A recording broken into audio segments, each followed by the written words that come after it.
For where your treasure is, there will your heart be also. Meaning that you channel your energy where your focus goes, because your focus determines your distraction.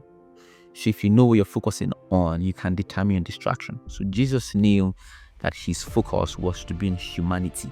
So not everything could take his attention. So he knew his distractions. And he didn't pay attention to his distractions. So you barely see Jesus serving tables or doing any of those things, because he knew that his focus was on humanity, was to die for humanity. So where your treasure is, there also will your heart be. So the question is, what is your treasure? It's not the case that your heart is going where you don't want it to go. It's the case that your heart is tending towards what you consider your treasure. You just again understand that you channel your energy towards what you consider your focus. So the question is, what is your focus? Quick story, 2 friends. They wake up at the same time every single day.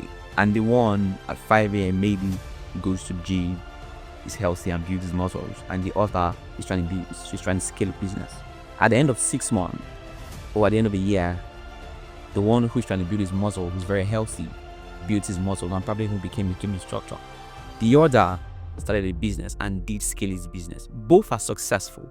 The issue is they just channeled their energy towards different focus. The issue is their heart was tending towards what each of them considered their treasure. So again, where your treasure is, there will your heart be also. So the question is, what do you consider your treasure? Is it possible that you've not treasured enough what you're trying to do for your heart to be in it 100? Is it possible that that's not really your focus for you to channel your energy into it? Jesus said, I must do the work of my Father while it's day, for night cometh when no man can work, because he knew that was where his treasure is. There were so many apostles, but Paul wrote 2/3 of the New Testament because he considered that his treasure. And he would say things like, I labored more because the grace of God upon me was not in vain.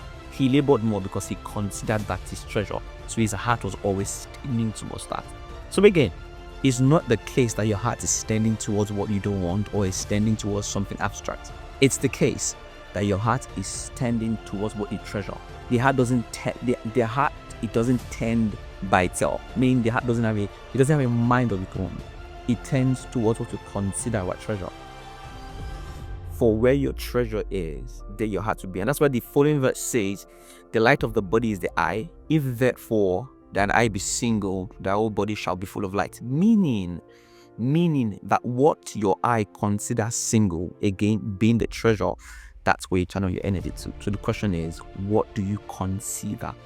What do you consider your treasure? Because understand that scripture is not entirely materialistic. It's not only talking about money, but it could be used in different ways, understanding that your heart is always tending towards what you consider your treasure. So what is your treasure?